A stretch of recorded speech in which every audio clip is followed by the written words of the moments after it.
interrupt our program to bring you a special broadcast. This is an MSNBC Living History event, June 6, 1944, as it happened. Here again, Lester Holt. And we continue our coverage of the invasion of northern France by Allied forces. Tonight, they are on the beaches of Normandy, reportedly moving inland in an overwhelming display of Allied military might. It is just after 8:30 here, Eastern Wartime, the early morning hours of June 7th in France, and about 20 hours into Operation Overlord, the effects of which are reverberating tonight across Europe and around the world. England was the staging area for the assault, but of course no one there knew when or where troops would attack France until now. NBC's Don Teague joins us from London, where he's gained access to British Prime Minister Winston Churchill's bunker. Don? Good evening, Lester. It's been a long-held secret, but we now know where and how the Allies will invade France. They've landed today, not at Calais, as many imagined, and where the Nazis probably expected, but instead further to the south, along the beaches of Normandy. Over the last 2 years, more than 1.5 million American GIs have swarmed onto the British Isles, scattered in thousands of camps and air bases. They've been stockpiling weapons and supplies for months, preparing in secret for this massive operation. The majority of the buildup in southern England at a dozen port cities, including Falmouth, Plymouth, and Southampton. American GIs did their best to make the towns their homes away from home. But this morning at 1 minute after midnight, the fight to push the Nazis out of France began. More than 1,000 planes carrying 18,000 paratroopers, 7,000 ships ferrying 156,000 men, and 20,000 vehicles, all heading across the English Channel to establish a beachhead at Normandy. It was designed to be a surprise attack, and it appears to have worked. The Allies made it look like they would invade from the nearest point across the English Channel at Calais. Hitler reinforced his positions around Calais, and the Germans turned their attention away from the beaches of Normandy, where today a decisive battle has begun. At this point, the cost in American, British, and Canadian lives is unknown, but casualties are expected to be high. Prime Minister Winston Churchill addressed Parliament twice today. First, reporting during the night and early hours of this morning, the first series of landing in force upon the European continent has taken place. So far, the commanders who are engaged report that everything is proceeding according to plan. And what a plan. And later, he gave Commons this assessment.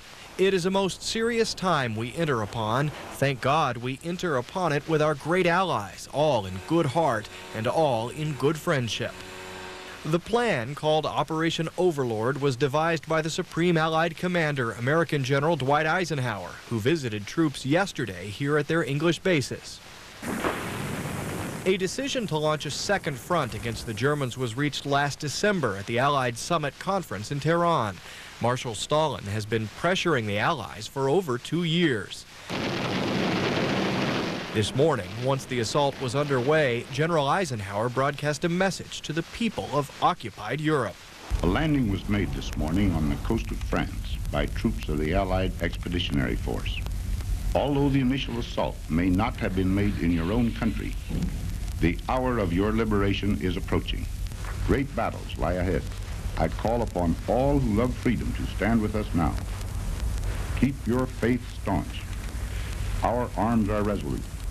Together we shall achieve victory. So a decisive battle for the survival of Europe has begun. But in the words of Prime Minister Churchill, this is not the beginning of the end, but the end of the beginning. Lester? Don, before we go, these first casualty numbers are giving us all pause. The casualty count will be high. How heavily has that concern weighed on the planners in England? Well, Lester, publicly the Prime Minister and Allied leaders seem confident in their plan, but privately we've been told, of course, Prime Minister Churchill is worried about casualties, perhaps remembering the disastrous raid on Dieppe 2 years ago. You'll recall that left about 2/3 of a force of Canadian and British forces either dead, wounded, or taken prisoner. Lester? Right, but there's been some friction, I know, among the Allies over the strategy for opening a second front in Europe. The Americans have been favoring a landing in northern France. The British, a continuing campaign in Italy. So how are the differences ultimately resolved? Well, Lester, they were ironed out during some difficult negotiations in Quebec last year. The British didn't like the idea of a direct assault on northwest Europe, instead preferring indirect operations in the Mediterranean and the Balkans. So a compromise was reached: invade Italy and a highly planned assault into France. Well, we're only now learning how difficult and complex that assault will be, as we are in just the first day of this unprecedented mission. Lester? All right, NBC's Don Teague reporting tonight from Winston Churchill's bunker in London. Don, thanks. An interesting note emerging tonight about how Prime Minister Churchill and General Eisenhower awaited news from the invasion they put into action. MSNBC has learned that last night, Prime Minister Churchill, unable to sleep, confessed to his wife that he feared 20,000 men would be lost on the beaches of Normandy this morning. By contrast, about a half hour after the first amphibious troops had landed at Normandy, an aide came to brief General Eisenhower on the progress of the invasion. The American general was said to be in bed, reading a novel and smoking a cigarette. No doubt the burden of responsibility weighs heavy on both of these men, each managing in his own way. So how does this invasion weigh on the enemy? NBC's Charles Sabine is in Berlin, the capital of the Third Reich. He managed to get this report out while the invasion was still underway.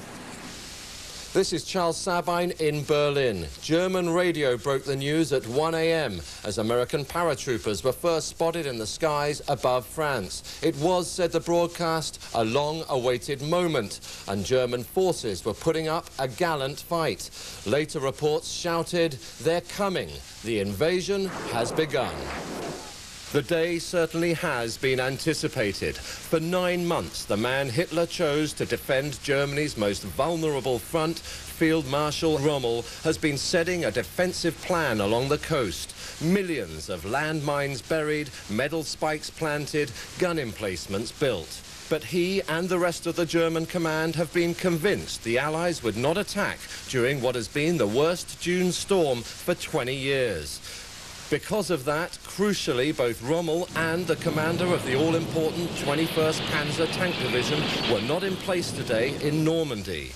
Rommel, the military strategist most feared by the Allies, was a day's drive away in Bavaria, visiting his wife on her birthday.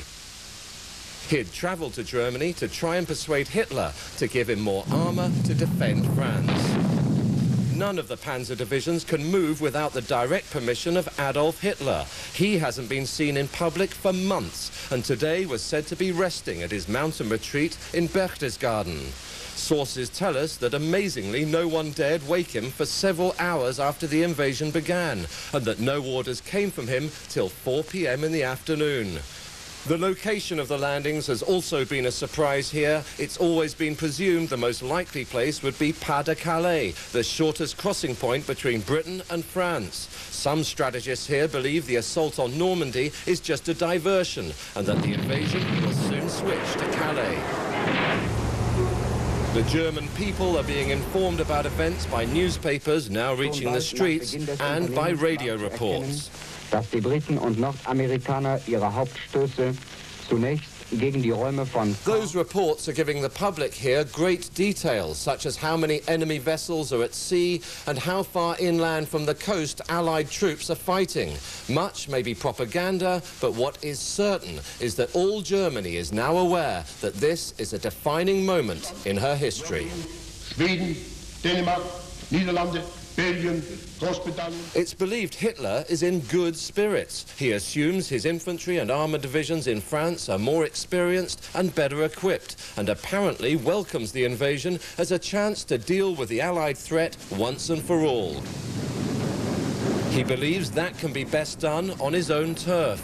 He has said, as long as they were in Britain, we couldn't get at them. Now we have them where we can destroy them. But sources here say Hitler's most trusted general isn't so confident. Tonight, Rommel is heading back to France by car and is rumoured to think Germany's reaction may have been fatally slow. Rommel has always said the first 24 hours of an invasion would determine history. It would be, as he put it, der längste Tag, the longest day. This is Charles Sabine in the capital of the Third Reich. And when we return, reports from German-occupied Paris and Moscow. But first, information continues to emerge tonight from the War Department and from our correspondents on the ground. We now know 7,000 ships and 1,000 planes were used to land more than 150,000 troops, including about 20,000 American and British paratroopers and as many vehicles. If there are any doubts that the Allies had the will or the manpower to establish a second front in Europe, the details emerging throughout this historic day are painting a picture of a decisive and overwhelming attack with a German army caught off guard and ill-equipped to hold back what is truly a massive army pressing into Europe tonight from 5 beaches in Normandy, France. And we'll be right back. You've heard a report from NBC in Washington. You're watching an MSNBC Living History event, June 6, 1944.